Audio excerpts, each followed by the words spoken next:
يا إله الكون تبقى نور من ضل وضاع، أنت أسمى أنت أنقى. السلام علیکم ورحمۃ اللہ وبرکاتہ۔ دوستو، دعائیں کن کی قبول ہوتی ہیں؟ جو دعائیں مانگی جاتی ہیں وہ کیسے قبول ہوتی ہیں؟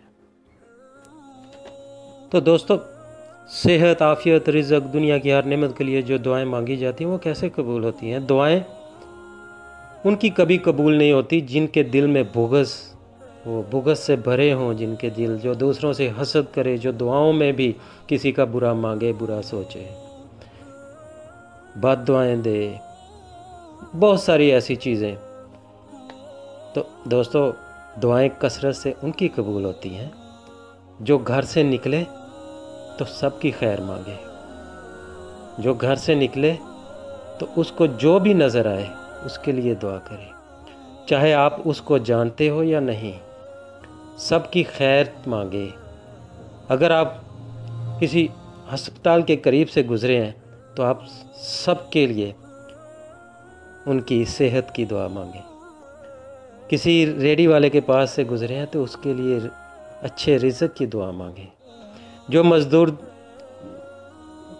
رزق کی تلاش میں نکلا ہے تو اس کے لیے اس کے رزق کی دعا مانگیں، یا اللہ اس کو بھی پاکیزہ رزق عطا فرما دے، کوئی بھوکا نہ سوئے۔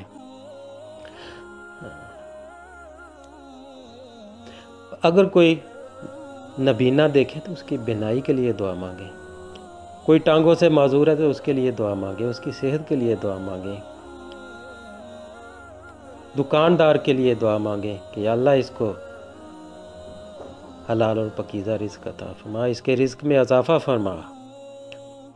غرض روڈ پر چلتے ہوئے ہر اس شخص کے لیے دعا مانگیں، چاہے وہ گاڑی پر ہو، بائک پر ہو، سائیکل پر ہو، پولیس والا ہو یا کوئی مجرم ہو، جس کو بھی دیکھیں اس کی خیریت اور عافیت اور اس کی صحت اور رزق کے لیے دعا مانگیں، اس کی رزق میں برکت کے لیے دعا مانگیں۔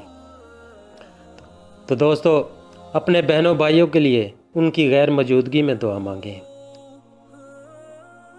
سب رشتہ داروں کے لیے دعا مانگیں، مسجد میں جائیں تو سب نمازیوں کے لیے خیر و عافیت اور ان کی جائز حاجات کے لیے دعا مانگیں۔ اس کو اپنا معمول بنا لیں تو دیکھیں آپ کی ہر خواہش، ہر حاجت بغیر مانگے پوری ہوگی، کثرت سے دعائیں قبول ہوں گی۔ آپ کو اپنے لیے کچھ بھی نہیں مانگنا پڑے گا، خود ہی آپ کے سب مسئلے ایسے حل ہوں گے کہ آپ کو پتہ بھی نہیں چلے گا۔ آپ دوسروں کے لیے مانگیں گے تو اللہ تعالیٰ آپ کو خود عنایت فرما دے گا۔ جب آپ کسی کے لیے دعا کرتے ہیں تو اللہ تعالیٰ کسی کا مسئلہ حل کرنے سے پہلے آپ کا مسئلہ حل فرما دیتا ہے، پھر جس کے لیے آپ نے دعا کی، دوسروں کے لیے کثرت سے دعا کرنے سے آپ کی دعائیں کثرت سے قبول ہوں گی۔ نبی اکرم صلی اللہ علیہ وآلہ وسلم نے فرمایا، جب کوئی بندہ اپنے بھائی کے لیے اس کی غیر موجودگی میں دعا کرتا ہے تو ایک فرشتہ دعا کرنے والے کے قریب کھڑا ہوتا ہے تو وہ اس دعا کرنے والے کی دعا پر آمین کہتا ہے، اور ساتھ یہ بھی کہتا ہے کہ تیرے لیے بھی ایسی خوشخبری ہو۔ اس میں آپ کی دعا کیسے قبول ہوئی؟ آپ نے کسی کے لیے دعا کی، فرشتے نے آپ کے لیے دعا کی۔ آپ نے اپنے بھائی کے حق میں دعا کی، وہ قبول ہوگی، اور میرے لیے فرشتے نے دعا کی، وہ قبول ہوگی۔ تو اللہ تعالیٰ ایک اور حدیث مبارک میں ہے، نبی اکرم صلی اللہ علیہ وآلہ وسلم نے ارشاد فرمایا، اللہ اس بندے سے فرماتا ہے کہ تم نے اپنے بھائی کے لیے دعا کی، میں پہلے تم سے شروع کروں گا، پہلے تم کو عطا کروں گا، پھر تیرے بھائی کو عطا کروں گا۔ اپنی دعاؤں میں دوسروں کو شریک کریں، دوسروں کے لیے دعا مانگیں اور دعا مانگنا شروع کر دیں تو آپ کی دعائیں ایسے قبول ہوں گی کہ آپ کو مانگنے کی ضرورت نہیں پڑے گی۔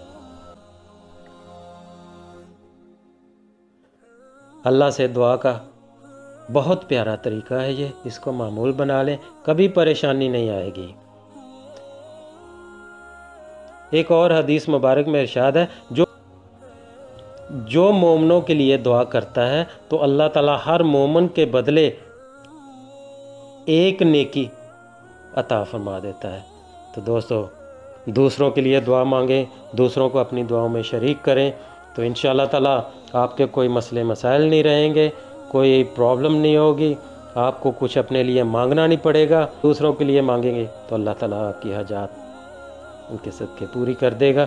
تو آپ دوسروں کو اپنی دعاؤں میں شریک کریں، اپنی دعاؤں کا حصہ بنائیں، آپ ہر وقت دعا مانگیں دوسروں کے لیے، تو انشاءاللہ تعالیٰ آپ کو اپنے لیے کچھ بھی نہیں مانگنا پڑے گا، اور آپ کی دعائیں ایسے کثرت سے قبول ہوں گی کہ جو آپ سوچ بھی نہیں سکتے۔ آپ دوسروں کی بھلائی کے لیے دعا کریں گے تو انشاءاللہ تعالیٰ سب سے پہلے آپ کے مسئلے حل ہوں گے۔ دوسروں کے لیے دعا مانگنا اپنا معمول بنا لیں تو انشاءاللہ تعالیٰ آپ کی ہر خواہش حاجت پوری ہوگی اور کثرت سے دعائیں قبول ہوں گی۔ آپ کو اپنے لیے کچھ بھی نہیں مانگنے کی ضرورت پڑے گی، آپ کے مسئلے مسائل سب حل ہو جائیں گے۔ تو دوستو دعائیں اس طرح قبول ہوتی ہیں کہ آپ دوسروں کو اپنی دعاؤں میں شریک کریں۔ ہم نماز بھی پڑھیں، دل میں بغض بھی ہو، نماز میں ہم کسی کا برا بھی سوچیں اور دعاؤں میں کسی کا برا سوچیں، تو دوستو وہ دعائیں قبول نہیں ہوتی۔ دعائیں قبول ہوتی ہیں کہ ہم دوسروں اچھے یا برے ہیں، ہم دوسروں کا اچھا سوچیں، ان کی اچھائی سوچیں، ان کے لیے بھلائی سوچیں، ان کی خیر و عافیت کا سوچیں، ان کی خیر و عافیت کی دعائیں مانگیں، تو اللہ تعالیٰ ہماری پہلے قبول کرے گا۔ دعائیں ان کی قبول ہوں گی جو دوسروں کو دعاؤں میں شریک کرتے ہیں۔ تو دوستو سب کو اپنی دعاؤں میں شامل کریں۔ اللہ تعالیٰ آپ کو اپنی حفظ و ایمان میں رکھے، مجھے اپنی دعاؤں میں یاد رکھیے گا۔ اللہ حافظ۔